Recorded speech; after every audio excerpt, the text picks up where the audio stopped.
जितने भी एस्ट्रोलॉजर्स हैं, वास्तुशास्त्र, ये जो उपाय होते हैं एक्चुअल में होता क्या है? भाग्य नहीं चेंज कर रहे आप। इधर हम मंदिर में जा रहे हैं, इधर हम पूजा कर रहे हैं, लेकिन हमारे दिमाग के अंदर कुछ और ही पिक्चर चल रही है। ऐसे ही शनिदेव जो लास्ट के 2.5 साल होते हैं, जिसे उतरती साढ़े साथी बोलते हैं, अगर आप संभल गए हो तो आपको वो बहुत कुछ अच्छा देकर जाते हैं, और अगर नहीं संभले कि हमें किस डायरेक्शन में सोना चाहिए, किस डायरेक्शन में किचन होनी चाहिए, बेडरूम किस डायरेक्शन में होना चाहिए। सर आपके अकॉर्डिंग बेस्ट डायरेक्शन क्या है बेडरूम की? सर अब ये गोमेद है या नहीं, अपन उसको चेक कर सकते हैं। अगर ये गोमेद हुआ तो ये पूरा ही इस तरीके से ओपन हो जाएगा। अच्छा, सही टाइम क्या है सर मंदिर जाने का? मॉर्निंग में या फिर इवनिंग टाइम में? 4 नंबर वाले सबका भाग्य एक साथ कभी नहीं हो सकता, क्योंकि किसी की तो डेस्टिनी नंबर अलग होगा, भाग्यांक अलग होगा। आपको अगर डिप्रेशन है, एंजाइटी है, तो राजमहलों में भी चेक करोगे ना, तो जो कोप भवन है वो वेस्ट नॉर्थ वेस्ट डायरेक्शन में बनाया गया था। तो इतना सिस्टमेटिक वे से सब चलता था। तो वास्तु तो हमारी संस्कृति में रहा है। Welcome to the podcast sir, open mike with Akash, and thank you so much sir, आज आप पॉडकास्ट में आए थैंक और all the way from Jaipur. You. Sir आज आपका पहला पॉडकास्ट है, जी। सो मैं तो काफ़ी एक्साइटेड हूँ सर आपसे बात करने के लिए, क्योंकि मेरी तो आपसे पहले बिहाइंड द कैमरा भी इतनी सारी बात हुई है रिगार्डिंग एस्ट्रोलॉजी, न्यूमरोलॉजी और वास्तु के रिगार्डिंग। सर मैं बहुत एक्साइटेड हूँ, आज हम जो बात करने वाले हैं एस्ट्रोलॉजी के ऊपर और वास्तु के ऊपर। तो सर पहले तो सर बहुत बहुत स्वागत है आपका पहले पॉडकास्ट में। Thank you once again sir. So sir start करते हैं हम एस्ट्रोलॉजी से। श्योर। तो हमारी एस्ट्रोलॉजी की रिगार्डिंग बात हुई थी अभी behind the camera as well. तो सर आपके अकॉर्डिंगली क्या एस्ट्रोलॉजी है? एस्ट्रोलॉजी एक्चुअली है क्या, अगर हम सिंपल वर्ड्स में समझना चाहें? वो साइंस है या फिर कोई मेंटरशिप है? बेसिकली एस्ट्रोलॉजी है क्या? बिल्कुल 100% जो एस्ट्रोलॉजी है वो साइंटिफिक ही है। आप मुझे बताइए, जो एंशियंट टाइम में जितने भी जो ये चीज़ें हज़ारों साल पहले ही ये सब लिख दिया गया था ना, हाँ कि ये सूर्य है, ये चंद्रमा है, यहाँ पर बुध है, यहाँ पर शुक्र है। ये तो कुछ टाइम से एस्ट्रोनॉमी ने ही तो बताया कि हाँ, यहाँ इसी सेम प्लेस पर है। एग्जैक्टली। तो पहले के लोग भी बहुत अच्छी साइंस जानते थे, बस डिग्री नहीं थी, वो बात अलग है। ठीक, बहुत अच्छा जानते थे, आज से भी ज़्यादा। अभी तो हम इसको धीरे धीरे और समझने की कोशिश कर रहे हैं। तो 100% जो एस्ट्रोलॉजी है वो साइंटिफिक है, 100% है। और एस्ट्रोलॉजी के अंदर जो आप ये जो प्लैनेट्स की बात करते हो, कि ये वाला प्लैनेट सन, मून, ये जो प्लैनेट्स हैं, एक्चुअल में साइंस तो इनको प्लैनेट नहीं बोलती। मून तो क्या है?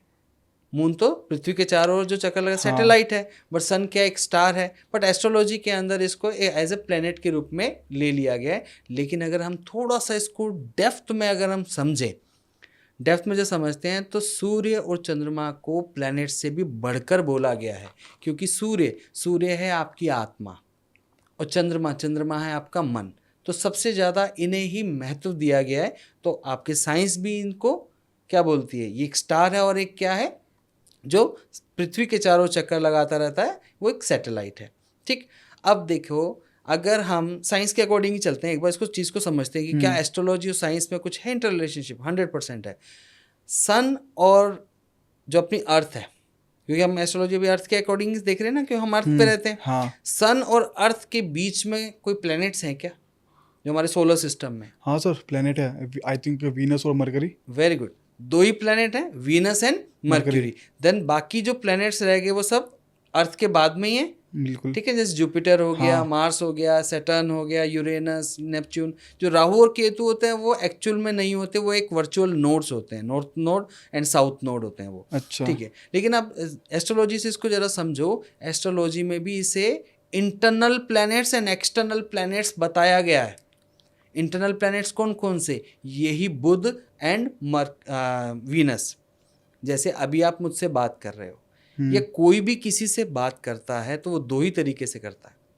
या तो वो बात करता है बुद्धि से, मतलब दिमाग से, या वो बात करता है भाव से। भाव चाहे प्रेम का हो, चाहे गुस्से का हो, है ना, एंगर हो, लव हो, कुछ भी हो। तो ये जो एस्ट्रोलॉजी में बुध को ही बुद्धि का कारक बताया गया है। तो बुद्धि मतलब दिमाग से बात करना ना। बिल्कुल। और शुक्र को भाव, प्रेम का कारक बताया गया है। तो यही तो इंटरनल चीज़ें हैं इंसान के अंदर। जो सारे प्लैनेट्स हैं वो हमारे अंदर ही हैं, इसीलिए इनको इंटरनल प्लैनेट्स बोला जाता है। कि बुध और शुक्र से ही इंसान अपना सब चरित्र बताता है। जैसे बुध है वो भाव बताएगा आपका, चरित्र बताएगा। चरित्र कोई ऐसे कोई फिजिकल चीज तो नहीं है ना जो दिखती है, महसूस होती है, फील होती है, एक ओरा फील है ना? होता है। यस, वो महसूस होता है। तो ये इंटरनल प्लैनेट्स है, बाकी जितनी भी चीजें हैं वो सब एक्सटर्नल प्लैनेट्स हैं। तो 100% ये तो साइंटिफिक बेस्ड है। और मेंटोरशिप की जो आपने बात करी, बिल्कुल एक बात मैं सबको वैसे क्लियर कर देना चाहता हूँ कि एस्ट्रोलॉजी में जो चार्ट बनता है, जो भी योग बनते हैं, या फिर जो भी आपके उसमें लिख दिया गया है, अब लिखना मतलब 100% नहीं होता है, वहाँ पर एक भगवान ने हमें एक फ्री विल दी हुई है, तभी तो हमें इंसान बनाया। एक फ्री विल दी हुई है कि ये आप करोगे तो ये आपके साथ होगा, डिसीजन इज योर्स, ये वाली चीज़ हमें दी गई है। तो जो भी घटना है वो तो होके रहेगी, बस आप उसके इम्पैक्ट को कम या ज़्यादा कर सकते हो। मतलब आप किसी के भाग्य को नहीं बदल सकते, बस उसके इम्पैक्ट को कम या ज़्यादा कर सकते हैं।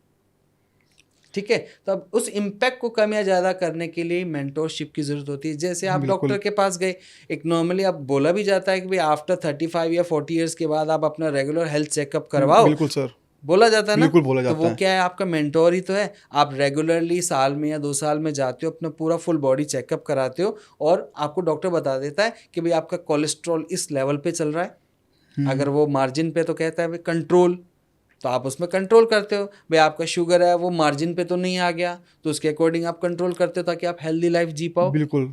जी पाओ। अपने खाने पे कंट्रोल कर लेते हो यस, उसके तो अकॉर्डिंगली। अब आपको ये सब चीज़ें पता कैसे लगी? क्योंकि तो आपको किसी ने गाइड किया, मेंटोरशिप। है ना। ऐसे ही जो आपकी लाइफ में जितने भी जो मतलब ये जो ग्रह होते हैं ना, वो अपनी दशा महादशा के अकॉर्डिंग आपके उसमें आते रहते हैं। तो अभी आपकी जो भी एज है उसके अकॉर्डिंग कोई ना कोई प्लेनेट आपके महादशा का स्वामी बन गया होगा, फिर दूसरा प्लेनेट आपके अंतरदशा का बन गया होगा। ऐसे 5 दशाएं होती हैं, एक मेजर दशा महादशा, फिर अंतरदशा, प्रत्यंतर दशा, प्राण दशा, सूक्ष्म दशा, इस तरीके से सब चलता है। तो अब वहाँ पर हमें कैसा काम करना चाहिए, उसके अकॉर्डिंग क्या क्या हमें सावधानियां बरतनी है, यही तो मेंटोरशिप है। कोई किसी का भाग्य थोड़ी ना बदल रहा है, आपके साथ ये हो सकता है, आप इन चीज़ों का ध्यान रखें, यही तो बताया जाता है। सही। इसीलिए इसको सिंपल वर्ड्स में जो मैं मानता हूँ वो है आर्ट ऑफ डूइंग। इसमें तीनों चीज़ें हैं, कवर हो जाती हैं, what to do, when to do and how to do.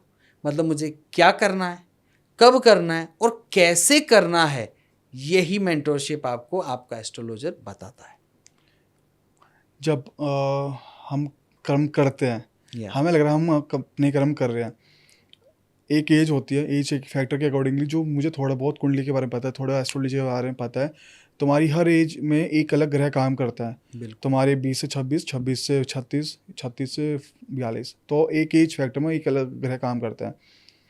अब एक ग्रह ने काम किया 26 तक, हम काम कर रहे हैं, ठीक है, लेकिन वो फिर उसके रिजल्ट आने बंद हो जाते हैं एक टाइम के बाद। जी। फिर हमें हमारी जो घर पंडित होते हैं, हमारे फैमिली पंडित होते हैं, वो हमें एडवाइस करते हैं कि इसकी दशा चल रही है सूर्य की, ये चंद्रमा की दशा चल रही है, शुक्र भारी चल रहा है। तो सर फिर उसके बाद उपाय हमें बताते हैं, ये उपाय करो, इससे ये चीज़ सही होगी। तो सर एक बेसिक है कि अगर मैं अब कि हम ऐसे कौन सी बेसिक काम करें ताकि हमारे ग्रह भी संतुलन में होए, ताकि अगर बाय चांस हमें मेंटोरशिप ले नहीं, हमें टाइम नहीं मिलता कभी कभी मेंटोरशिप का, हमें पता नहीं होता कि सही टाइम पे हमें कब मेंटोरशिप लेनी है, और वो टाइम निकल जाता है, 6-8 महीने निकल जाते हैं। बिल्कुल। ऐसे कौन से बेसिक काम है, कौन से बेसिक कर्म है जो हम डेली बेसिस पे करें? तो सर प्लीज़ अगर आप थोड़ा बताओगे तो मतलब काफ़ी इंटरेस्टिंग होगा, हम क्या करें डेली बेसिस पे। नहीं, बिल्कुल। जैसे अभी आपने बताया, आपने पंडित जी से पूछा, उन्होंने बताया सूर्य की महादशा है, शुक्र भारी है, बिल्कुल ठीक है। कोई भी जब आप पैदा होते हो तो वो जो आकाश में जितने भी वो जो ग्रह हैं, उनकी जो स्थिति, उसकी एक पिक्चर खिंच जाती है, जिसको आप कुंडली हाँ, बोलते हैं, जिसको हम बोलते हैं D1 चार्ट, हाँ, लग्न चार्ट। ठीक है, तो वो 12 हाउसेज होते हैं, 12 ही राशियां होती हैं उसमें, वो सारे के सारे जो ग्रह हमारे, वो सारे के सारे वहाँ पे फिक्स हो जाते हैं। तो वो ताउम्र आपकी वो एक रिपोर्ट है। जब भी आप कभी एनालिसिस के लिए जाओगे तो उस रिपोर्ट के साथ ही जाना पड़ेगा कि आप जब पैदा हुए थे तब आपकी कुंडली में कौन सा ग्रह कहाँ था, किस राशि में था। तो उसी के अकॉर्डिंग महादशा अंतरदशा आती हैं। जैसे अभी आपने बोला कि महादशा ये चल रही है, शुक्र भारी है, तो कोई भी जो आपकी कुंडली में चाहे योग बना हो चाहे दोष बना हो, वो हमेशा एक्टिव नहीं रहता। जब उसका समय आएगा ना, तभी वो आपकी लाइफ पे इम्पैक्ट डालेगा, अदरवाइज कोई इम्पैक्ट नहीं होता। जैसे बड़ा ही कॉमन आपने सुना होगा काल सर्प दोष, इसके हाँ नाम से तो डरते भी हैं, हाँ डराते भी हैं, सब चीज़ें। बोलते ही कुंडली में नहीं आना चाहिए, बेसिकली लोग ऐसे बोलते हैं काल शब्द लेकिन दोष। आप चेक करोगे ना तो मोर देन 50% लोगों के काल सर्प दोष आपको मिल जाएगा। तो क्या सब परेशान हैं? कहीं ना कहीं कब परेशान होते हैं? जब वो एक दोष के रूप में होता है। पहले तो ये समझना होता है काल सर्प दोष है क्या। राहु और केतु के बीच में अगर सारे ग्रह एक तरफ हो जाते हैं तो वो काल सर्प दोष कहलाता है। ठीक है, अच्छा। अब वो सिर्फ दोष नहीं है, वो योग भी है। ऐसे बहुत से लोगों को मैं पर्सनली जानता हूं जिनके चार्ट है मेरे पास, वहां पर जब उनका काल सर्प जो योग एक्टिव हुआ तो उनको नुकसान नहीं, बहुत फायदा हुआ। क्योंकि शायद आपने वो एक कहावत सुनी होगी, छप्पड़ फाड़ के देना। हाँ ये कहावत मैं जो बिलीव करता हूँ वो राहु के लिए। क्योंकि राहु और केतु है क्या, राहु और केतु पूरा का पूरा सर्प है। ये काल सर्प कैसे बना? राहु क्या है, काल, और केतु क्या है, नीचे का हिस्सा है, राहु ऊपर का हिस्सा है। ठीक है, उसका जो विष्णु जी ने उसका हाँ है ना यहाँ से जब काट दिया था, तो राहु है काल, केतु है सर्प। जब वो दोनों मिल जाते हैं, सारे ग्रह उसके बीच में आ जाते हैं, सब बोलते इसी को बोलते काल सर्प दोष। ठीक है, अब वो एक्टिवेट तभी होगा जब उसका समय आएगा, जब राहु और केतु का समय आएगा तभी एक्टिवेट होगा। लेकिन वो योग भी बनता है और दोष भी बनता है, क्योंकि राहु लिमिटलेस है। छप्पड़ फाड़ के देना, वो लिमिटलेस है, उससे ये नहीं मालूम कि उसकी लिमिट क्या है, इसलिए उसको कंट्रोल करना आसान नहीं है। लेकिन वो एक्टिव कब होगा? जब उसकी दशा या अंतदशा आएगी। और आपने फिर जब मुझसे नेक्स्ट पूछा कि भाई जेनरिक हमें क्या क्या करना चाहिए, जब हमारे पास इतना समय नहीं कभी हो पाता कि हम अपने मतलब एस्ट्रोलॉजर के पास, मेंटोर के पास जा पाए। बिल्कुल ठीक है, सारे के सारे प्लैनेट्स जो है ना वो आपके अंदर हैं, इवन आपके आसपास हैं। एग्जाम्पल दे देता हूँ, जैसे सूर्य है, सूर्य आपके पिता है। अच्छा। या पिता तुल्य जो भी व्यक्ति है जिन्हें आप अपने एज ए फादर की उसमें देखते हो, तो वो भी सूर्य है। सूर्य गवर्नमेंट भी है। अगर आप गवर्नमेंट से चीट करते हो, आप अपना सूर्य खराब करते हो। आप अपने फादर को अगर दुखी रखते हो तो आप अपना सूर्य खराब करते हो। तो सूर्य अगर आपकी कुंडली में अच्छा भी है तो भी नेगेटिव रिजल्ट आएंगे, और अगर नेगेटिव है और आपने अपने पिता को या फिर बहुत अच्छे से ईमानदारी से सब काम करते हो, गवर्नमेंट को भी कोई परेशानी नहीं है आपकी तरफ से, तो आपको नेगेटिव रिजल्ट क्यों मिलेंगे? आप उनको प्लीज कर रहे हो। मदर है आपकी, वो चंद्रमा को रिप्रेजेंट करती हैं। और अगर आपकी कोई सिस्टर है या बुआ है या घर में छोटे बच्चे हैं, वो मरकरी बुध को रिप्रेजेंट करते हैं। छोटा भाई है वो मंगल को रिप्रेजेंट करता है। आपकी वाइफ या जो भी लेडीज़ हैं वो आपके लिए शुक्र को रिप्रेजेंट कर रहा है। शनि है वो आपके ताऊ जी, बड़े भाई, उनको रिप्रेजेंट कर रहे हैं। गुरु हैं वो तो आपके टीचर्स हैं जितने भी, चाहे धार्मिक गुरु चाहे शैक्षणिक गुरु, वो उनको रिप्रेजेंट कर रहे हैं। लेकिन अगर आप उनके साथ अपने संबंध बहुत अच्छे रखते हो, आत्मीय संबंध रखते हो, बहुत अच्छे से सब काम करते हो, जैसे भी जिसके साथ आपका रिलेशन है, जैसे आप मदर के प्रति आपके जो भी कर्तव्य है वो आप अच्छे से करते हो, तो चंद्रमा से रिलेटेड आपको नेगेटिव इम्पैक्ट नहीं आएंगे।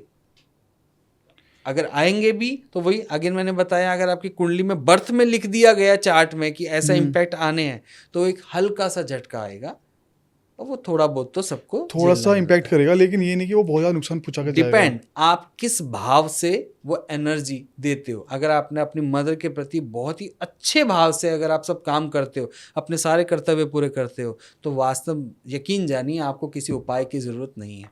ये जितने भी उपाय हम लोग बताते हैं ना, मैं अपने आप को भी इंक्लूड कर रहा हूँ इसमें, जितने भी एस्ट्रोलॉजर्स हैं, वास्तुशास्त्र, ये जो उपाय होते हैं एक्चुअल में होता क्या है? भाग्य नहीं चेंज कर रहे आपका, आपको बस उसके इम्पैक्ट से, जैसे आप कहीं, आप यहाँ पे नोएडा में, दिल्ली में रहते हैं, यहाँ का ट्रैफिक तो बहुत अच्छा खासा है ना? बिल्कुल, बहुत है ना, बहुत अच्छा खासा है ना? अब यहाँ पर अगर आप रैश ड्राइविंग करोगे तो नुकसान होगा। बिल्कुल सर, होगा। तो अब गवर्नमेंट ने क्या बताया, एक रूल बना दिया कि भाई आपको स्पीड लिमिट इतनी करनी है, ये लाइट्स लगा दी, अगर रेड लाइट अगर आ गई है तो आपको रुकना है। तो उससे क्या हुआ, आप उस नियमों को फॉलो कर रहे हो ना, तो नियमों को फॉलो कर रहे हो तो आपका जाना तो तय है ना, अपने यहाँ से घर जाना है, चाहे रैश ड्राइविंग करके जाओ या कुछ जाओ, तो जाना तो है आपको। लेकिन अगर आप थोड़ा सा नियमों को फॉलो करके जा रहे हो, किसी ने तो बताए, बिल्कुल आपने उनको फॉलो किया, तो आप बहुत सेफली पहुंचे या नहीं पहुंचे?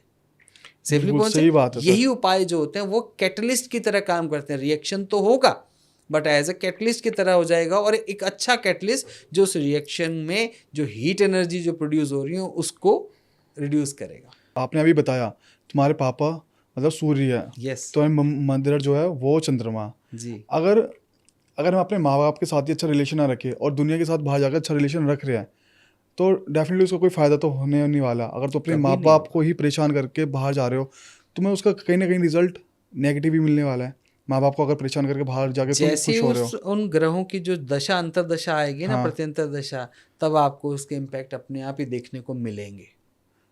और ये रियलाइज भी हो जाएगा कि ये काम इसलिए हुआ है, और एक टाइम आता है तुम्हें रियलाइजेशन होता है वहाँ पे कि अच्छा ये काम मेरे इसलिए खराब हो रहा है क्योंकि शायद मैंने वो किया था। तुम्हें बिल्कुल तुम्हारे सामने से वो पिक्चर जाएगी जहाँ तुम्हें एक मोमेंट याद आएगा, अच्छा यार ये तो शायद मैंने उसके साथ किया था, this is look like Karma, कि मुझे कर्मा मिल गया काइंड ऑफ, है ना सर? ऐसा होता है कभी कभी। 100%। आप देखो ना, अगर आप अपने मदर या कोई भी किसी अपने मदर फादर की रिस्पेक्ट नहीं करता, उन्हें मान लो जो आजकल हाँ कई बिल्कुल। मूवीज में भी वो रियल जो स्टोरीज भी हैं, घर से बाहर निकाल देता है। हाँ तो यही चीज तो आपका बेटा नहीं देख रहा, हाँ बुध देख रहा है ना। बिल्कुल। मैंने बताया ना बच्चे क्या होते हैं, बुध हाँ होते हैं। तो बुध क्या, मरकरी, वो सीख रहा है। तो आप क्या उम्मीद करते हो जब आपका वो समय आएगा, जब आपका बच्चा बड़ा हो जाएगा, आप उनके लिए सूर्य और चंद्रमा बन जाओगे, मतलब बड़े हो जाओगे आप भी एज में, तो आपके साथ क्या वो जो आपने अपने मदर के साथ फादर के साथ किया वो नहीं करेगा? बिल्कुल क्योंकि होगा उससे वो सर। सीख कर आया ना, बिल्कुल तो आपको उसका इम्पैक्ट आया, वो बिल्कुल। तो आएगा ही आएगा। और एस्ट्रोलॉजी में हम क्या बताते हैं कि कोई भी अगर प्लेनेट है वो नेगेटिव आपको इम्पैक्ट दे रहा है, तो उसका रिजल्ट कब आएंगे? जब उसका समय आएगा। इसलिए आपने शायद अपनी लाइफ में देखा भी होगा, महसूस भी किया होगा 100%, और बहुत से लोगों ने किया होगा कि आपके आसपास बहुत से ऐसे लोग होंगे जो थोड़ा सा आपको दिख रहा है कि बड़ा अच्छा सक्सेस पा रहे हैं, लेकिन काम तो सारे बुरे कर रहे हैं। एक मन में हाँ आता है मैं ही क्यों अच्छा करूं, ये तो इतने बुरे काम कर रहा है लेकिन फिर भी बहुत ऐश कर रहा है, बहुत अच्छे से लग्जरियस लाइफ जी रहा है और सब कुछ मिल रहा है इसे, तो मैं इतनी मेहनत कर रहा हूँ, इतने अच्छे मुझे कर्म कर मुझे रहा हूँ, रिजल्ट मुझे नहीं नहीं मिल मिल रहे। रहा। हाँ।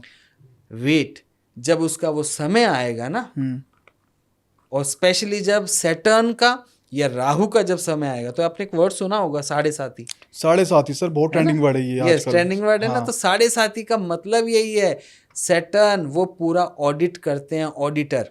और ऑडिट किसी भी काम की कब होती है? आपके पास्ट कर्मास की। बिल्कुल सर। जो करंट में आप काम कर रहे हो उसकी ऑडिट नहीं होती, जो पास्ट कर्मास की है। तो साढ़े साथी का मतलब यही है कि जो सैटर्न है एक राशि में 2.5 साल चलते हैं, बहुत स्लो मूवमेंट होता है उनका। तो पहले के जो 2.5 साल होते हैं उसमें आपकी सारी फाइल्स चेक हो रही होती हैं, पास्ट कर्मा। अब अगर उसमें अच्छी अच्छी चीज़ें हैं तो आपके लिए ठीक है, अगर उसमें कुछ बुरे बुरे कर्म दिख रहे हैं तो आपको वो रिजल्ट मिलना शुरू होंगे। कब आएंगे? नेक्स्ट 2.5 साल में। तब आपके ऊपर पूरा का पूरा जैसे नोटिस पे नोटिस आना, गवर्नमेंट की तरफ से, एक हाँ एग्जाम्पल समझो, तो वैसे शनिदेव की तरफ से नोटिस और आपको उसके से रिलेटेड सजाएं, वो सब चीज़ें मिलती हैं। अगर आप उस 2.5 साल में भी समझ गए, संभल गए, तो अच्छा।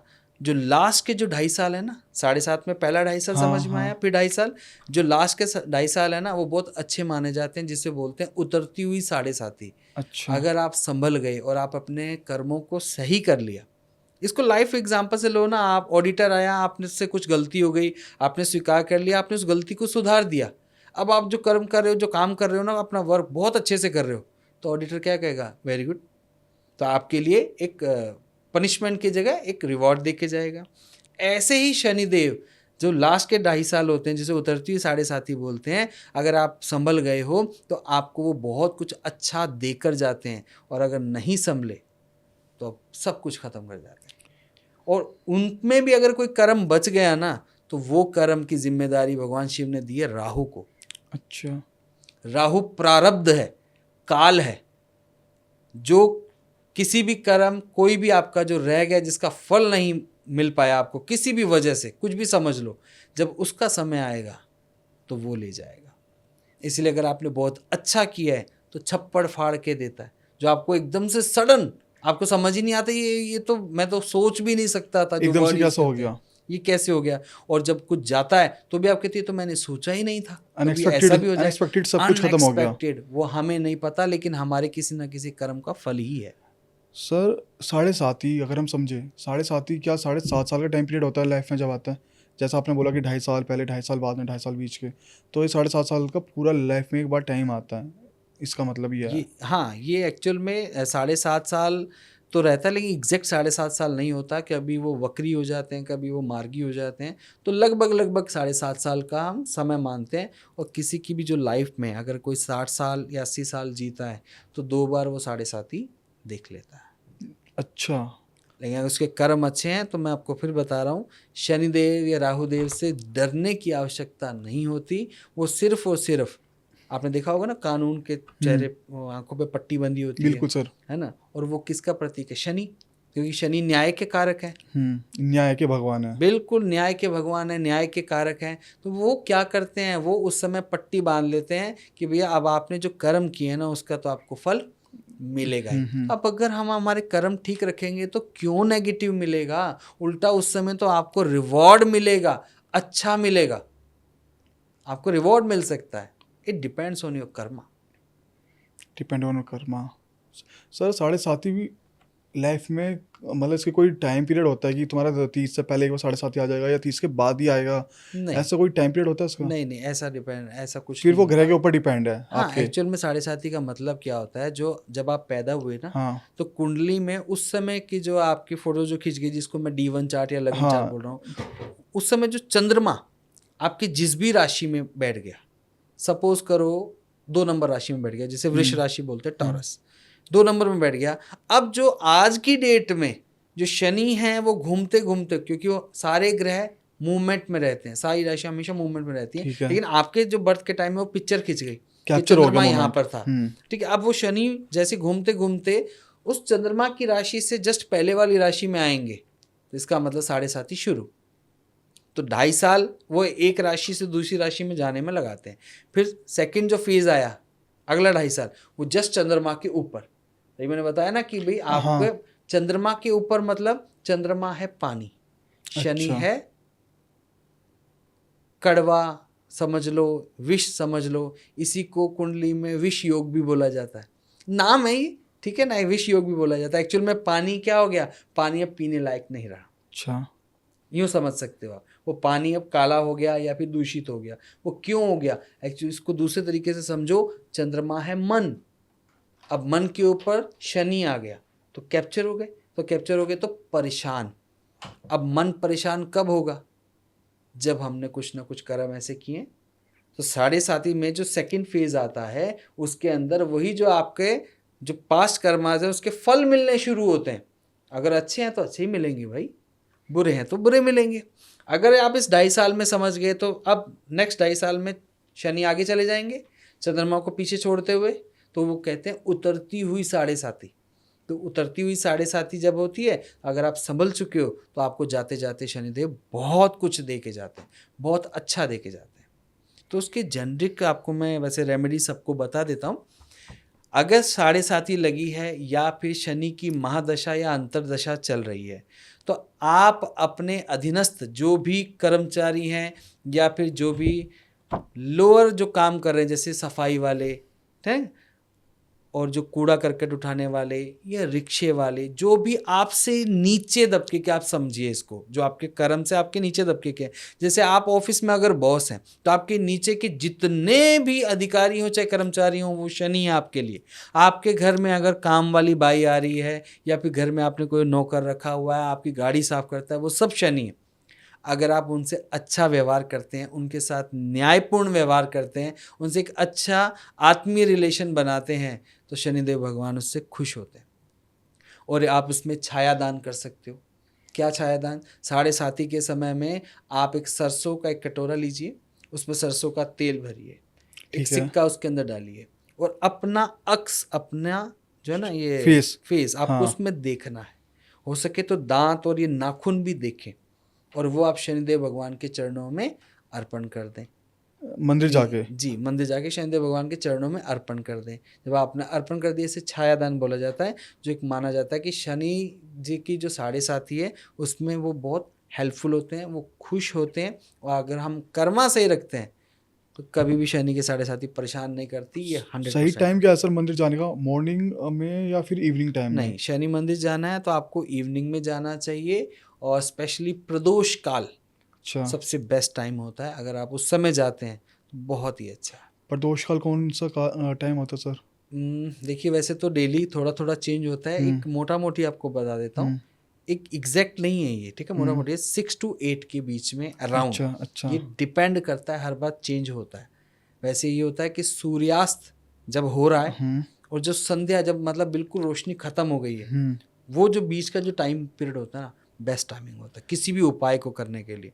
बहुत ही अच्छा टाइम है। सर्दियों में ले ले, जैसे कि हम हाँ। टाइमिंग 6:30 से 8 बजे के बीच का। आप जैसे सर्दी है, सर्दियों में 6 बजे या 6:30 हाँ बजे सूर्यास्त होने हाँ। लगता है, तो उस समय आप चले जाएं, और जब पूरा अंधेरा, मतलब तारे जब दिखने लग जाएं, उसके बीच का जो टाइम है ना, बेस्ट टाइम वाला है।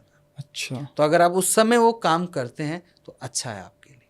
बाकी कोई प्रॉब्लम नहीं है, अगर थोड़ा सा और नाइट में भी जाते हैं, नो इश्यूज़। पर ये काम रात में, संध्या के बाद ही होता है, दिन में नहीं।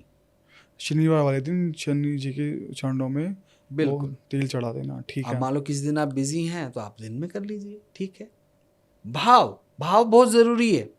शनिदेव भगवान को आपका तेल नहीं चाहिए, उन्हें नहीं चाहिए, उन्हें किसी चीज़ की कमी नहीं है, उन्हें चाहिए आपका भाव। अगर आपका भाव शुद्ध है, आप अच्छे मन से जा रहे हो, अगेन वही अपने अच्छे कर्मास के प्रति जा रहे हो, तो वो 100% जैसी उनकी दृष्टि आप पर आएगी, एक अच्छी दृष्टि, सब पता लगेगा, वो सब आपकी जो कर्मास के अकॉर्डिंग आपको मिलेगा। इंटेंट तुम्हारा अच्छा होना चाहिए जब तुम मंदिर के अंदर कदम रख रहे हो। 100% इंटेंट अगर हमारा अच्छा नहीं है तो आप कुछ भी चढ़ाते रहें भगवान को, कोई मतलब नहीं। इधर हम मंदिर में जा रहे हैं, इधर हम पूजा कर रहे हैं, लेकिन हमारे दिमाग के अंदर कुछ और ही पिक्चर चल रही है कि किसी के लिए मतलब गलत इमेज चल रही है, तो बिल्कुल बिल्कुल। वो पूजा तुम्हारी सफल नहीं होने वाली बेसिकली। कैसे सफल होगी आपका इंटेंट? तो मैंने अभी आपको बताया ना, हाँ। इंटरनल प्लैनेट्स बुध एंड शुक्र। शुक्र क्या बताता है? आपका चरित्र। चरित्र तो बताता ये जो आपका। इंटरनल प्लैनेट्स है, ये आपको बता देते हैं कि भैया आपकी बुद्धि और आपका चरित्र किस तरीके का है, किस तरीके का है। अगर वो बैलेंस है, बहुत सारी चीज़ें बैलेंस है, बाकी सब कुछ कर्मा है। आप जैसा जैसा कर्मा करोगे, आपका बहुत कुछ आपको अच्छा ही मिलेगा। इवन जो काल सब दो योग के समय में, 7:30 के समय में आपको बहुत अच्छा मिलेगा। ऐसे कई लोग हैं जिनके 7:30 लगी, शुरुआत में तो डर रहे थे कि पता नहीं क्या होगा, लेकिन उनके शायद पास्ट कर्मस बहुत अच्छे थे।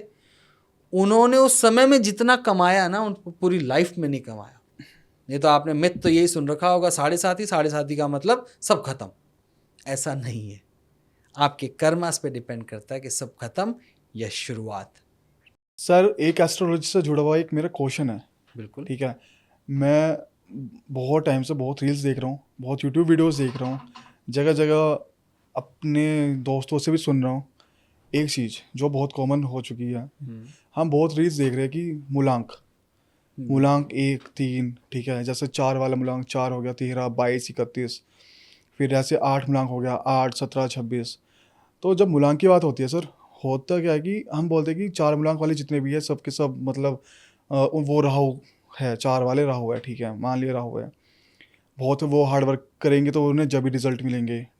या फिर मतलब बेसिकली 4 तारीख वालों को सबके सबके एक पैरामीटर सेट कर दिया कि 4 तारीख वाले हार्ड वर्किंग ही होंगे या 4 तारीख वाले राहु से कनेक्टेड है। लेकिन अभी आपने सर थोड़ी देर पहले की बात बोली, जब हम पैदा होते हैं हमारा एक ग्रह का एक पिक्चर कैप्चर हो जाती है, जहाँ हमारे ग्रह बोले जाते हैं कि हमारे ग्रह नक्षत्र, बिल्कुल। कि हमारे ग्रह नक्षत्र ऐसे है कि जिस ग्रह नक्षत्र में पैदा हुए हम ये काम करेंगे तो हमें फ़ायदा होगा। आप बिलीव करते हो सर मूलांक में कि एक दिन में 4 तारीख है, फॉर एग्जांपल 4 तारीख, 4 मूलांक में एक दिन के अंदर 100 बच्चे पैदा हो रहे हैं। 100 के 100 बच्चों का क्या भाग्य एक ही होगा? क्या 100 बच्चे हार्डवर्किंग ही होंगे? 100 बच्चे क्या 100 बच्चे अगर 4 मूलांक वाले कभी कभी डिप्रेशन एंजाइटी के शिकार होंगे तो क्या 100 के 100 बच्चे होंगे? आप कैसे देखते हो सर इस चीज़ को? नहीं, बिल्कुल ठीक है।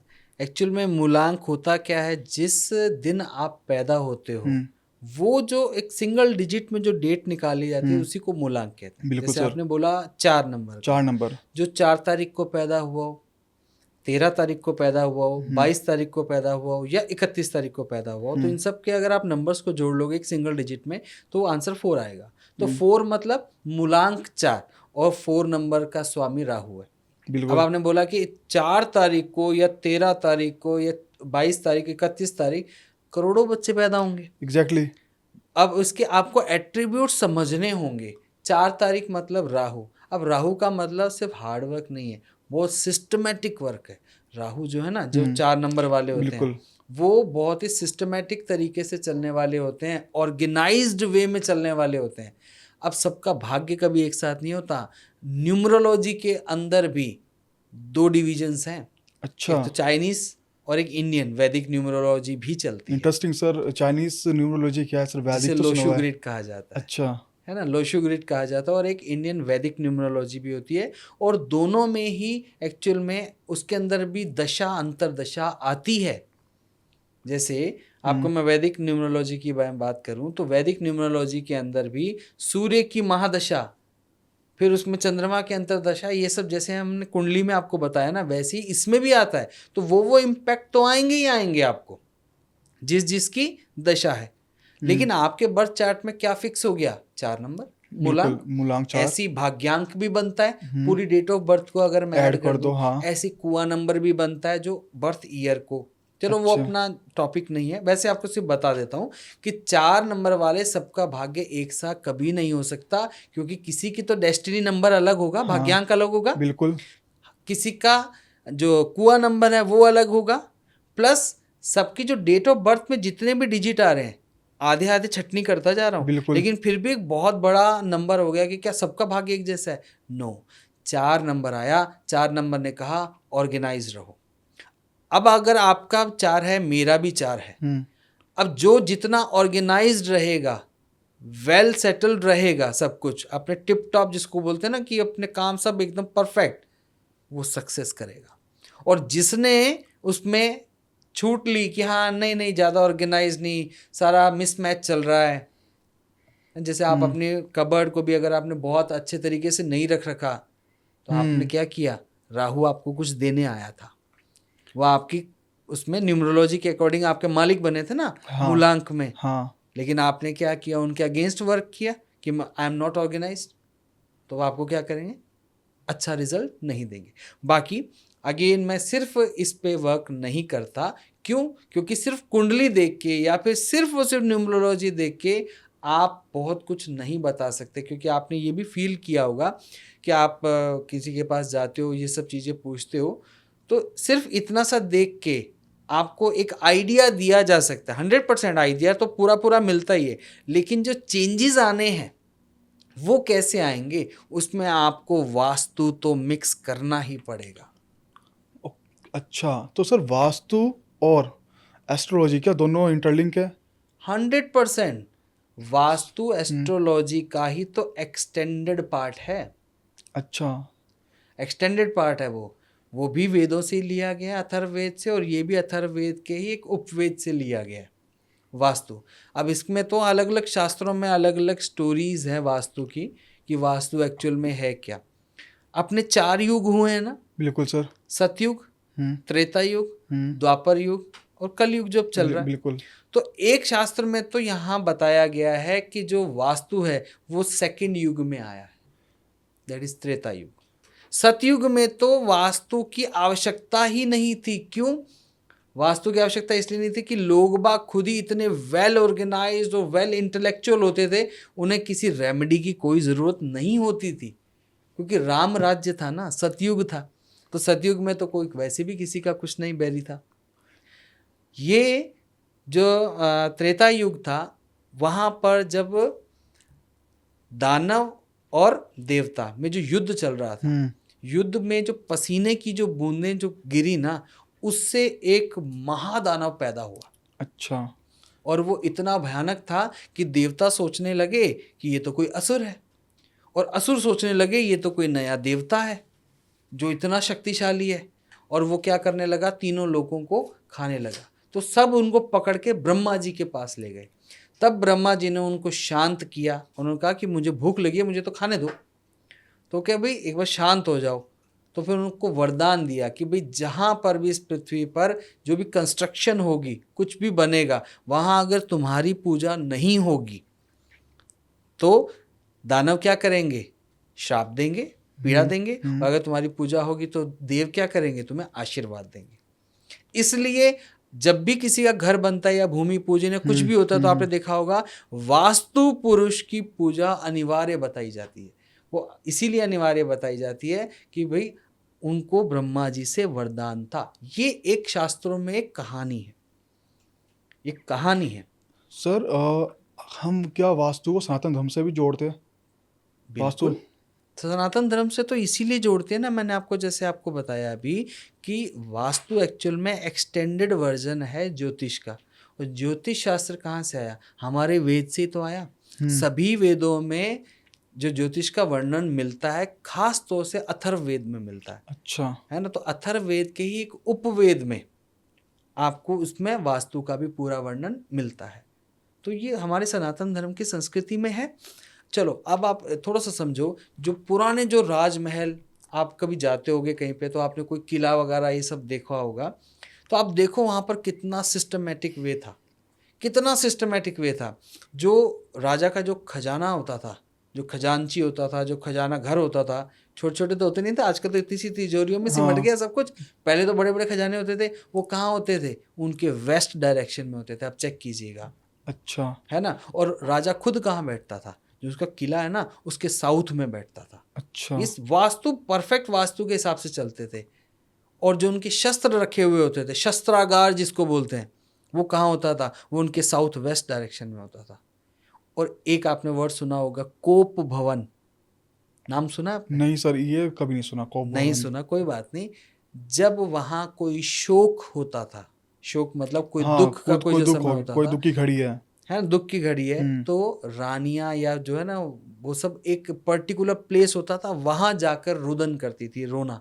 अच्छा, उसे कोप भवन बोला जाता था। अच्छा, तो वो कोप भवन कहाँ होता था? वो वेस्ट नॉर्थ वेस्ट में होता था। क्योंकि अब जो वास्तु हम पढ़ते हैं देखते हैं उसमें क्लियर कट ये है कि उस डायरेक्शन में वो किसका है? डिप्रेशन एंजाइटी का है। अगर हम उस डायरेक्शन में थोड़ा सा समय बिताते हैं, आंसू आंसू आना अच्छे हैं, बुरे नहीं है।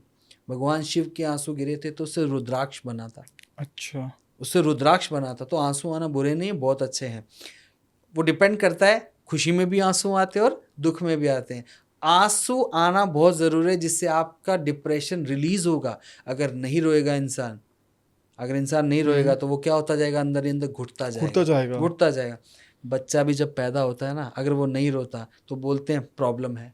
अच्छा, उसे रुलाया जाता है, रुलाया जाता है ना, जब वो रुलाया जाता है तो इसका मतलब रोना अच्छा है, ऐसा कोई बात नहीं है। लेकिन उसके लिए वास्तव में एक परफेक्ट डायरेक्शन दे रखी है कि आपको अगर डिप्रेशन है, एंजाइटी है, तो राजमहलों में भी चेक करोगे ना, तो जो कोप भवन है वो वेस्ट नॉर्थ वेस्ट डायरेक्शन में बनाया गया था।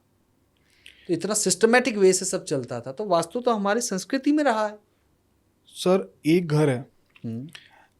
उस घर का मेन एंट्रेंस किस डायरेक्शन में होना चाहिए? किचन और उसका वॉशरूम किस डायरेक्शन में होना चाहिए? ओके, देखो मैं ये थोड़े जेनरिक चीज़ें थोड़ा सा आपको मैं बता देता हूँ कि जो किसी भी व्यक्ति के घर का जो मेन एंट्रेंस है ना, सबसे पहले तो क्या करना पड़ता है? उसका मैप लेके उसकी ग्रिडिंग करनी पड़ती है। वास्तुशास्त्र में टोटल 32 एंट्रेंसेस हैं अच्छा, हर एक डायरेक्शन में। मेन अच्छा। 4 ही डायरेक्शन है ना, east, west, north, north, south. है ना, वेस्ट एंड साउथ, ये वाली मेन 4 डायरेक्शंस है। हर एक डायरेक्शन में 8-8 एंट्रेंस है, अच्छा, 8-8 एंट्रेंस है, थोड़ा थोड़ा थोड़ा थोड़ा करके। अब वहाँ पर उन 32 एंट्रेंस में सिर्फ 9 एंट्रेंस को ही अच्छा माना जाता है। अच्छा, बेस्ट जिसको बोल सकते बेस्ट हैं। एकदम। यस, सभी में एक तो ये होती है E3 E4, मतलब ईस्ट में 3rd नंबर एंड अच्छा। 4th वाली, ऐसी वेस्ट में 3rd एंड 4th, ऐसी नॉर्थ में 3rd एंड 4th, ऐसी साउथ में भी। अब साउथ फेसिंग मकान बुरे नहीं होते, साउथ में भी अगर आपको 3 नंबर और 4 नंबर मिल रही है ना तो बहुत अच्छा। और एक होती है N8, तो टोटल 9 जो आपके एंट्रेंस है, बहुत अच्छा है। लेकिन अब इसके बारे में अगेन वही ग्रेडिंग होगी तभी पता लगेगा। एक जेनरिक चीज़ बताता हूँ, आप अपनी एंट्रेंस को ठीक रखने के लिए मेन जो डोर है, मुख्य द्वार है, उसके दोनों तरफ लाल कलर से स्वास्तिक जरूर बनाएं। अच्छा, ठीक है, 12 महीने होना चाहिए स्वास्तिक। स्वास्तिक जरूर बनाएं आप। और दूसरा, रविवार के रविवार दिन थोड़ी सी पीली सरसों, अगर आपको फील होता है ना कि बहुत नेगेटिव ऊर्जा अगर घर में आती है, कभी कभी फील थोड़ी होता सी है। पीली सरसों आप मेन डोर के आगे थोड़ी सी उसको फैला दें। अच्छा, और ये कब करे? संडे को, संडे को। थोड़ी सी पीली सरसों आप फैला दें, और अगर घर में धुनी करते हैं ना, धुनी समझते होंगे ना, हाँ सर, धुनी हाँ, होती है वो हल्का वो हल्का बहुत ऐसे। अच्छा, बिल्कुल, वो आपके घर के वातावरण को बहुत अच्छा रखती है और आपके घर में नेगेटिविटी को जल्दी से एंटर नहीं होने देती। धुनी में क्या करना होता है, कुछ भी नहीं लेना होता आपको। ये कोयले वाली जो धूप आती है ना, वो नहीं यूज़ करनी, वो तो कोयला है, कोयला अगेन सैटर्न, वो नहीं करना। आपको क्या करना है, गाय का कंडा, गाय का जो उपला होता है, काऊ डंग, हाँ, वो काउडंग। लेना है, थोड़ा सा लीजिए आप, उसमें आप भीमसेन कपूर डालिए, गाय का थोड़ा सा देसी घी थोड़ा सा डाल दीजिए ऊपर से, ठीक है, और गूगल धूप डाल दीजिए। गूगल धूप अलग आती है, वो कोयले वाली नहीं हाँ, वो आती, सर अलग आते हैं गूगल। वो आप जलाएं और हम्म थोड़ी सी पीली सरसों थोड़ी सी हथेली पे रखी हम्म और जलते हुए उसमें 3 बार डाल दी। उसकी धुनी आप पूरे घर में कीजिए, मंगलवार और शनिवार कीजिए। आप कुछ दिन लगातार, ये कुछ हफ्ते तक लगातार करेंगे ना, आप देखेंगे ज़्यादा नहीं करना कि किसी का दम ही घुटे, ऐसा नहीं, थोड़ा थोड़ा थोड़ा सा, थोड़ा जिससे थोड़ा। क्या होगा, एक तो घर में सुगंध बहुत अच्छी रहेगी और आप खुद ही महसूस करने लग जाओगे कि घर में पॉजिटिव एनर्जी बढ़ती जा रही है। एक पंचमुखी हनुमान जी की तस्वीर लगती है घर के बाहर। बिल्कुल बिल्कुल। ठीक है, एक घर के बाहर लगती है, एक घर के अंदर लगती है, सेम बिल्कुल, मतलब सेम डायरेक्शन लगती है वो। तो पंचमुखी भगवान जी का क्या रोल है? वो नेगेटिविटी से हमें दूर रखते हैं, पॉजिटिव एनर्जी हमारे घर में आती वो है। गणेश जी की लगती है। पंचमुखी हनुमान जी की भी सर लगती है। अच्छा, नहीं, एक्चुअल में पंचमुखी हनुमान जी घर के अंदर, जो है ना, हनुमान जी की हम्म जो तस्वीर है घर के अंदर लगाई जाती है। हम्म बाहर तो वो गणेश जी का दोनों तरफ मुंह करके वाली जो तस्वीर होती है ना, अच्छा या जो मूर्ति होती है वो रखी जाती है, लेकिन उसमें भी नियम होते हैं, उनकी डेली धूप बत्ती और ये सब होना चाहिए। लगा अच्छा के भूल जाते हैं लोग बाग, एक वास्तु दोष को निमंत्रण हो गया, अच्छा, है ना, लगा के भूल नहीं सकते। वो गणेश जी आपके पहरेदारी के लिए थोड़ी ना सही बात है। है ना। आप उनका अगेन वही, आप प्लीज तो करो, शक्ति तो मिलेगी, आप प्लीज तो करो। आप प्लीज कैसे करोगे, उनको उनके पसंद की चीज़ें उन्हें थोड़ा साफ करो डेली, या फिर जब भी आपको मौका मिले साफ कीजिए, और डेली आप उनको धूप दीप ये तो दिखाइए। वो करोगे तब आपको मिलेगा। जो आपने हनुमान जी की बात बोली, मैं आपको वही बताना चाहता हूँ, बहुत शुभ होता है अगर आप घर के साउथ ईस्ट डायरेक्शन में हनुमान जी की फोटो लगाएं। वो उन्हीं का जोन है, अगर वहाँ लगाते हैं ना, तो आपके नज़र दोष और इन चीज़ों से भी बहुत बचाव होता है। जो लोग बेसिकली घर पे नज़र जिनकी गलत होती है किसी की, तो उन सब चीज़ों से तुम्हें क्योर कर सकती है वो चीज़ें। बिल्कुल, साउथ ईस्ट तो जोन ही हनुमान जी का है। जब हम, जैसे मैं वास्तु की बात कर रहा हूँ, जब हम किसी का वास्तु करते हैं ना, तो वास्तु एक्चुअल में है क्या? Vastu is the art of decoding. Decoding अच्छा मतलब, पहले ये समझे वास्तु क्या होता है। वास्तु होता है कि जहाँ पर हम रह रहे हैं या कुछ भी काम कर रहे हैं, वो अगर पर्पस वहाँ फुलफिल हो रहा है तो वहाँ वास्तु सही है। वास्तु दोष कब हुआ?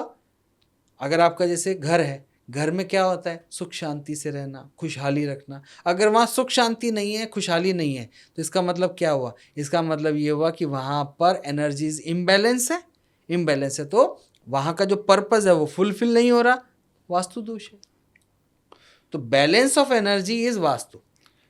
सर, पहले तो आई थिंक 10-15 साल पहले तो कोई वास्तु शास्त्र में बहुत कम लोग बिलीव करते थे। और ऐसा बोला जाता है मिडिल क्लास तो बहुत ही कम बिलीव करते थे, रिच क्लास तो हमेशा से बिलीव करते हुए आए हैं, और मिडिल क्लास हमेशा से बिलीव नहीं करते थे। लेकिन अभी बहुत ज़्यादा लोग बिलीव करने लगे वास्तु शास्त्र में, कि हमें किस डायरेक्शन में सोना चाहिए, किस डायरेक्शन में किचन होनी चाहिए, रूम का बेडरूम किस डायरेक्शन में होना चाहिए। सर, आपके अकॉर्डिंग बेस्ट डायरेक्शन क्या है बेडरूम की सर?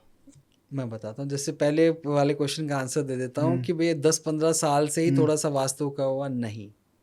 मैंने अभी आपको एग्जांपल दिया, जो पुराने पुराने आप किले देखेंगे, वहाँ पर वेस्ट डायरेक्शन में राजा का खजाना होता था, खुद वो साउथ में बैठते थे, शस्त्रागार साउथ वेस्ट में होता था। चलिए, आप बड़े से बड़ा मंदिर उठा लीजिए, कोई भी मंदिर आप देखिएगा, आप मंदिर में जो बहुत सारे भगवान की देवी देवताओं की मूर्तियाँ होती हैं ना वहाँ पे, लेकिन जो वो मंदिर है उसमें जो एक पर्टिकुलर डीटी है जो मेन है, जैसे शिव मंदिर में तो मेन डीटी कौन हुए? शिव।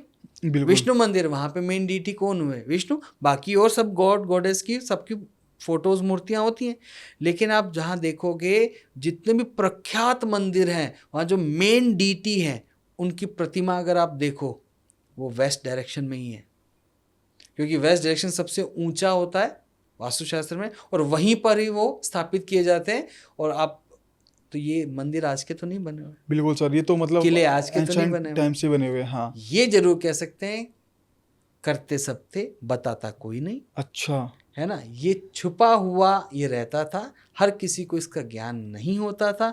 अब ये जब से राहु का समय ज़्यादा शुरू हुआ, मतलब ये इंटरनेट है ना, ये वीडियोस और ये जब ज़्यादा शुरू हुआ, कैमरास ज़्यादा आए, तब से इसका ज्ञान और फैलने लगा। उजागर ज़्यादा होने लगी जी, चीज़ें। होता पहले भी था। आप जितने भी बड़े बड़े लोगों के नाम, आप किसी का भी नाम ले लीजिए, बड़े से बड़ा उद्योगपति, आप उनके मकान देख लीजिए, नहीं सिंपल गूगल कर लीजिए, उनके भी वास्तु करवाए हुए, इवन विदेशों से आके करवाए हुए उन्होंने। तो ये वास्तु हर कोई करवाता है। आप अपने ही घर में देखिए ना, घर के आंगन में, पुराने घर के आंगन में, आप तो इतने बड़े बड़े घर होते ना, तो फ्लैट सिस्टम आ गया, बिल्कुल, घर के बीच में एक तुलसी का पौधा होता था। हाँ, बिल्कुल होता था सर, होता था ना, बिल्कुल। और पूरा आगे का एरिया हमेशा पूरा खुला छोड़ा जाता था। उनसे बढ़िया वास्तु तो कोई करता ही नहीं था। अच्छा, अगर घर के बीचों बीच तुलसी जी का पेड़ होगा तो वो घर के लिए बहुत अच्छा पॉजिटिव सोर्स है। तुलसी जी का पौधा तो आपके घर की एनर्जी को बहुत ही शानदार रखता है।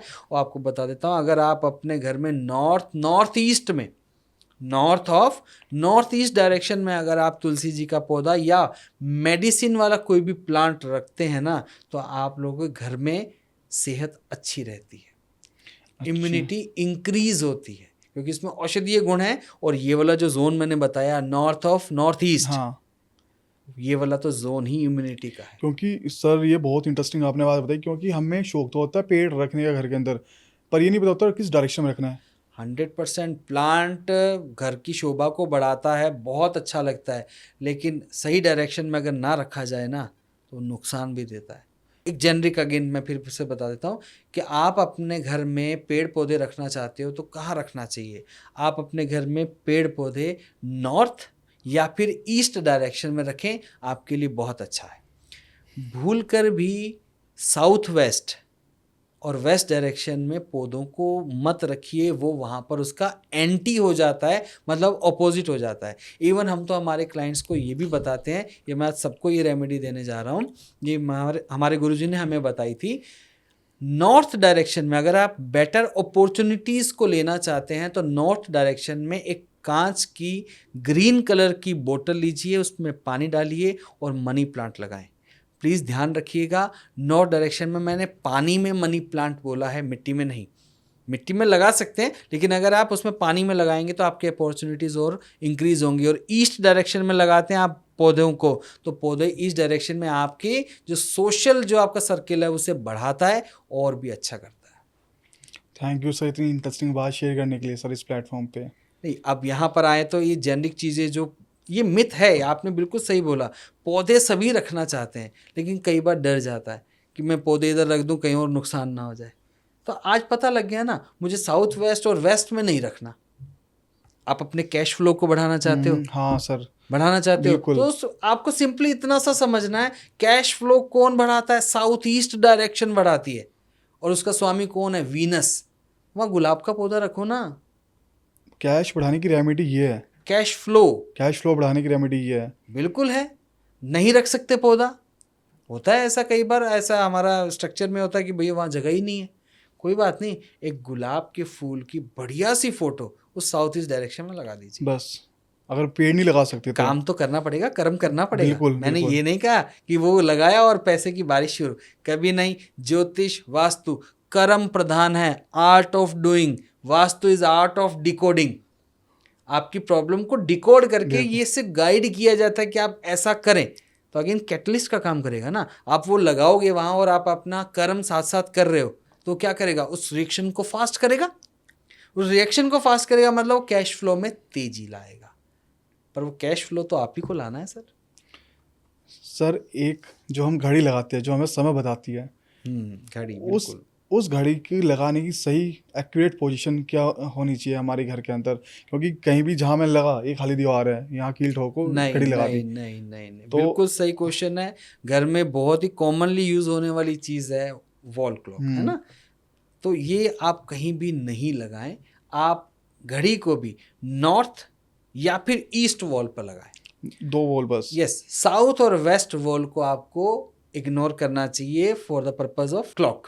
उसके ठीक है नुकसान ना? क्या होते हैं सर अगर किसी भी वॉल पे लगा दो तुम घड़ी? नुकसान से अच्छा हम बेनिफिट पे चलते हैं। हम्म, अगर आप नॉर्थ डायरेक्शन में घड़ी को लगाते हो ना, नॉर्थ वाली वॉल पे, नॉर्थ वाली वॉल पे लगाते हो, तो अगेन आप समझे उस जोन के attributes, north is the zone for the money and opportunities.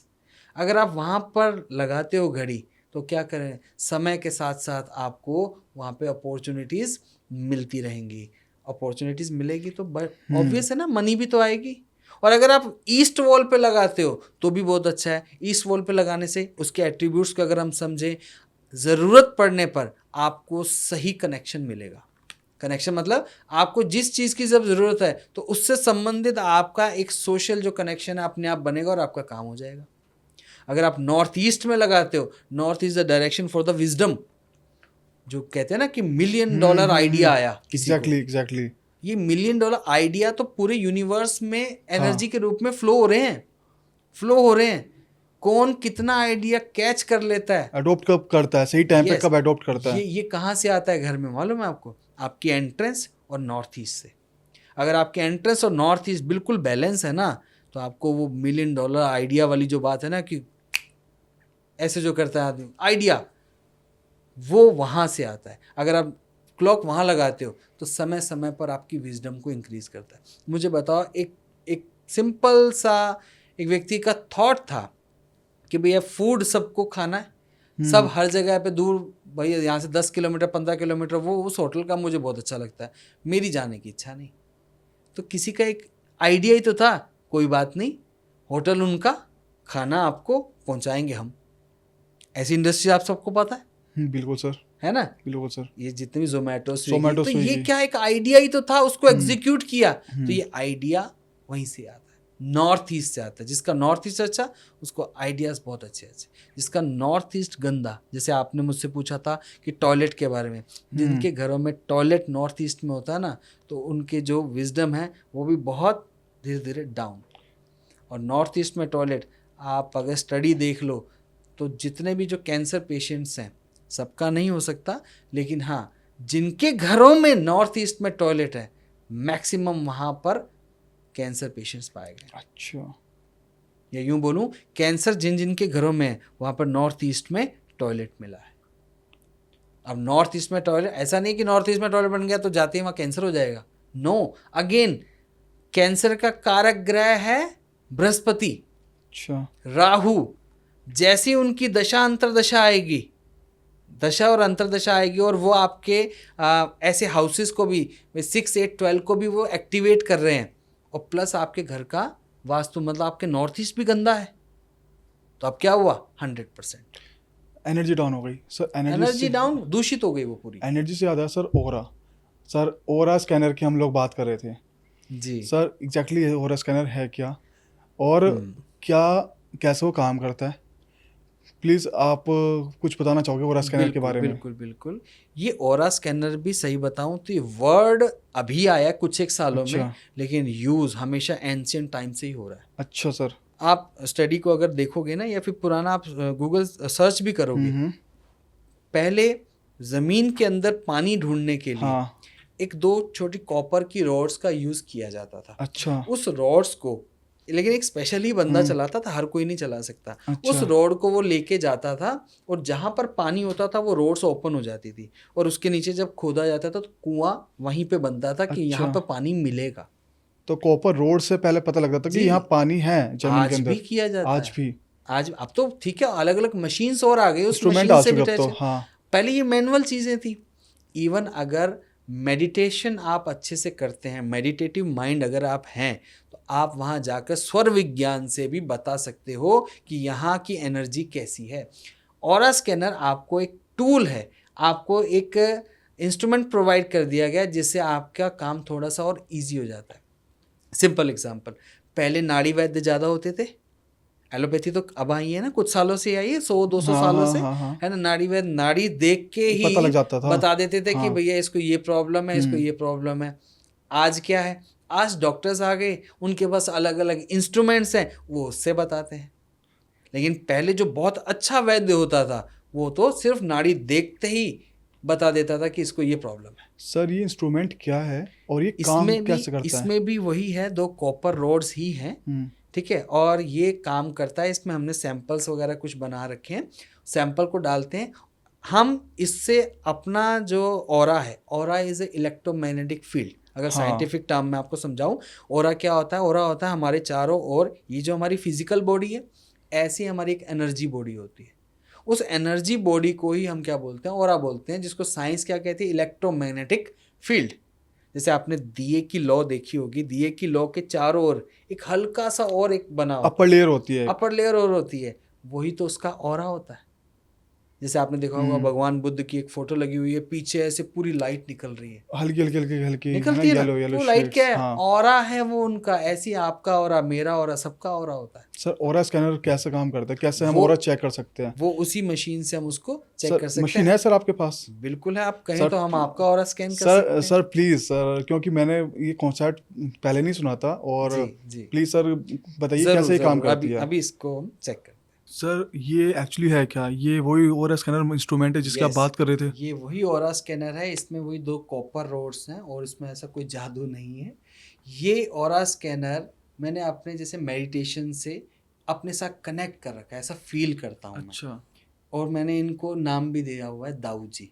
Dau ji? Dau ji मतलब बड़े भाई, अच्छा, है ना? तो बड़े भाई जैसे गाइड करते हैं ना, वैसे ही ये मेरे दाऊ जी हैं। तो मैं इनसे रिक्वेस्ट करता हूँ, अपने ऑरा से इनको कनेक्ट करता हूँ। ये क्या करता है, जैसे अभी कोई आपको फ़ोन करे तो क्या फ़ोन बजेगा ना, आपकी बात हो जाएगी। बिल्कुल। क्या आपको कोई ऐसी फ्रीक्वेंसी दिखाई दी?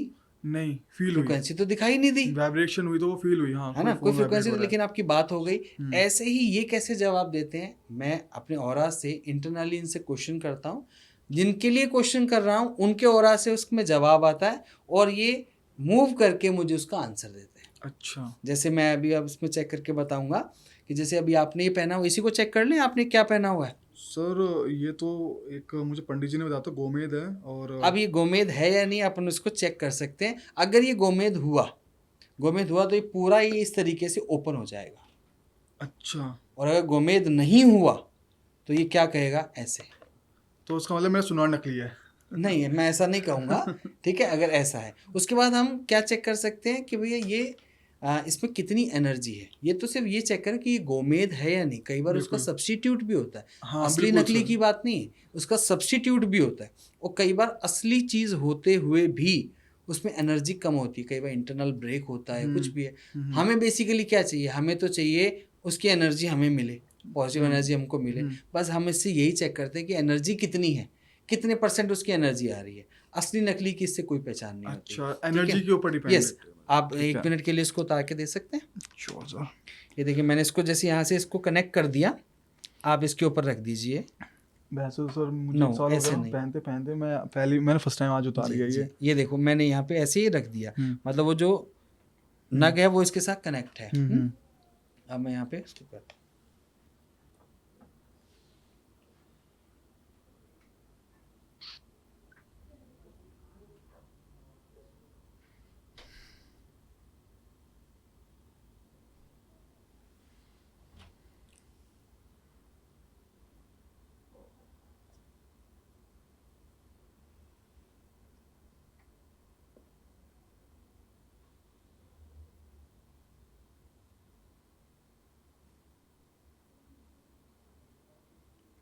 हो गया स्टेबल? काफ़ी हद तक। दोबारा check। पैरेलल तो नहीं हुए लेकिन काफ़ी हद तक।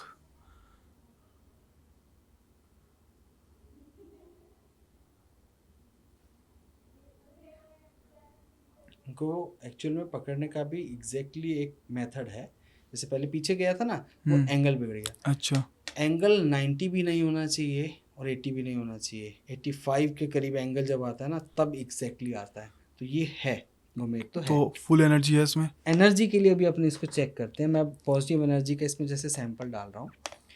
अब अगेन 100% अगर हुआ, 100% एनर्जी है, तो ये ऐसे खुलेगा पूरा।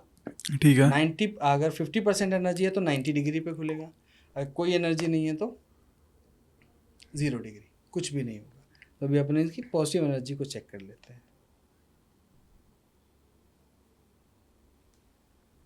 इसके एंगल पे हमें ध्यान देना होता है। एंगल 90 भी नहीं होना चाहिए और 80 भी नहीं होना चाहिए उसके बीच में।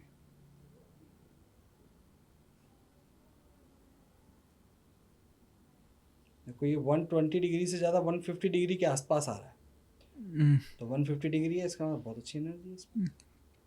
सर 145 और 140 के अप्रोक्सीमेटली हाँ डिग्री लगे। अप्रोक्सीमेट, ठीक है ना। ये एनर्जी यहाँ पे स्टेबल हो गया ना, इसमें काफ़ी अच्छी एनर्जी है। अब इसको मैं आपको चेक करके ये बता सकता हूँ कि अगर मैंने कोई और सैंपल लिया, सपोज करो मैंने यहाँ पे ये ले लिया, मैं चेक कर रहा हूँ क्या ये मूंगा तो नहीं है। मतलब मूंगा जो मार्स का रत्न होता है ना। अच्छा अच्छा, गॉट इट। अब ये अगर गोमेद के अलावा कुछ भी मैंने सैंपल डाला, अपन उसको चेक कर रहे हैं, तो देखते हैं क्या आंसर आता है।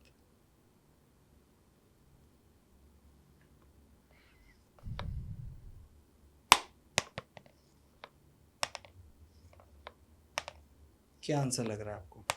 सर तो नल जीरो है एकदम। Yes exactly no. इसका मतलब जैसे मैं मूंगा टेस्ट कर रहा हूँ, क्या ये मूंगा है? नहीं। इसमें मूंगा का कोई एट्रीब्यूट नहीं है, ठीक है ना, असली नकली नहीं, उसका कोई एट्रीब्यूट नहीं है इसके अंदर, तो मूंगा कुछ नहीं है। इसका मतलब मार्स से रिलेटेड रत्न नहीं है, ये कॉमेडी है। यस ठीक है। और सर आप एक चीज़ बता रहे थे कि आप पॉजिटिव और नेगेटिव एनर्जी एक ह्यूमन बीइंग की बता सकते हो। 100% इस समय आपके अंदर कितनी पॉजिटिव एनर्जी है हम उसको भी बता सकते हैं। अच्छा, है ना, जैसे टेस्टिंग आपने, हाँ कैसे बिल्कुल, सर? हमें बस यही जो है ना, आपने शूज़ उतार रखे हैं, बहुत अच्छी बात है। अर्थिंग चाहिए होती है। अच्छा। ये एक्चुअल में हम सिर्फ एक इंसान की थोड़ी पॉजिटिव एनर्जी उसके लिए, और साथ में वास्तु में बहुत अच्छा हम इसको यूज़ कर सकते हैं और करते भी हैं। किसी भी लैंड की जो एनर्जी है ना, वो एनर्जी कैसी है? लैंड की एनर्जी भी 3 तरीके की होती है, आपने नाम सुना होगा, रजस, सत्व, तमस, मतलब राजसिक, सात्विक और तामसिक। अगर आपको घर बनाना है ना, तो वहाँ पे सात्विक एनर्जी होनी चाहिए, और जो इंडस्ट्रियल एरिया होता है वहाँ राजसिक एनर्जी होती है, और जहाँ पे ये वेयर हाउसेज, स्टोरेज जो बनाए जाते हैं वो तामसिक एनर्जी होती है। तो आपको प्लॉट सिलेक्शन भी करना है तो वहाँ पे इसकी बहुत अच्छी हेल्प मिलती है, तो आप इसे एज ए हेल्पिंग टूल बहुत अच्छा ले सकते हैं। जैसे आप अपना पूरा नाम, आकाश, आकाश अहलावत। आकाश अहलावत, गोत्र, अहलावत गोत्र।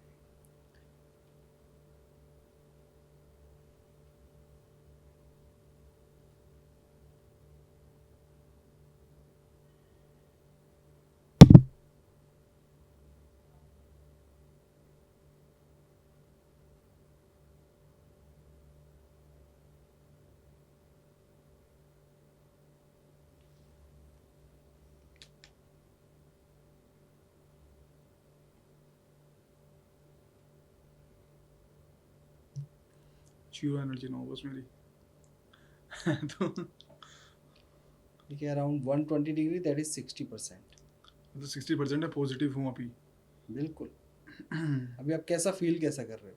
सर मैं तो आपके साथ बैठा हूँ, मुझे तो काफ़ी अच्छा फील हो रहा है ना। और दूसरा इसका ये भी इम्पैक्ट हो सकता है, क्योंकि अभी अपने सामने जो इलेक्ट्रॉनिक्स जो इक्विपमेंट होते हैं ना, ये भी तो इलेक्ट्रोमैग्नेटिक वेव्स को तो देते हैं ना। बिल्कुल। वो थोड़ा सा डिस्टर्बेंस इसमें हो सकता है, ये भी 100% एक्यूरेट रिजल्ट नहीं आया है। मतलब मैं पॉजिटिव हूँ। यस पॉजिटिव हो आप, लेकिन वो 100% ये और भी अच्छा जाएगा जब हम ये इलेक्ट्रोमैग्नेटिक फील्ड, जब हम किसी इंसान का ऑरा चेक करते हैं ना, मोबाइल, पर्स, मेटल, ये सब उतरवाते हैं, इसीलिए ताकि वो इलेक्ट्रोमैग्नेटिक फील्ड उसको डिस्टर्ब ना करे जब हम स्कैन कर रहे हैं। बैक पॉकेट में पर्स रखा हुआ है। नहीं, पर्स रखा हुआ है, माइक लगा हुआ है, कई सारी चीज़ें होती हैं सर। तो ये कर सकते हैं हम इससे स्कैन, हम इस पूरे जो लैंड है उसकी भी एनर्जी को इससे एनालाइज कर सकते हैं। इवन मेडिटेशन करते हैं तो स्वर विज्ञान से भी कर सकते हैं, और ये चलाने के लिए भी मेडिटेशन बहुत ज़रूरी है।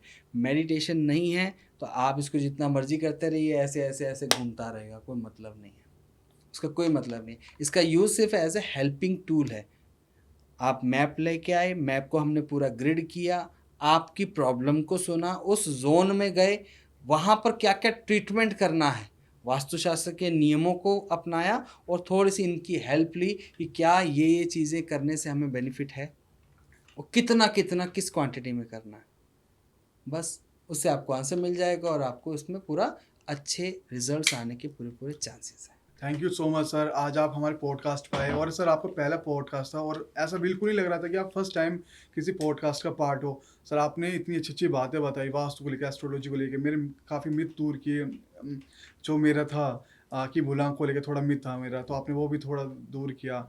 सर आपने लिटरली सर इतनी अच्छी बात बताई ना, आई होप जो ऑडियंस देख रही होगी, आई होप गाइस आप थोड़ा सा जो सर की बात है आप उससे थोड़ा सा रिलेट करोगे।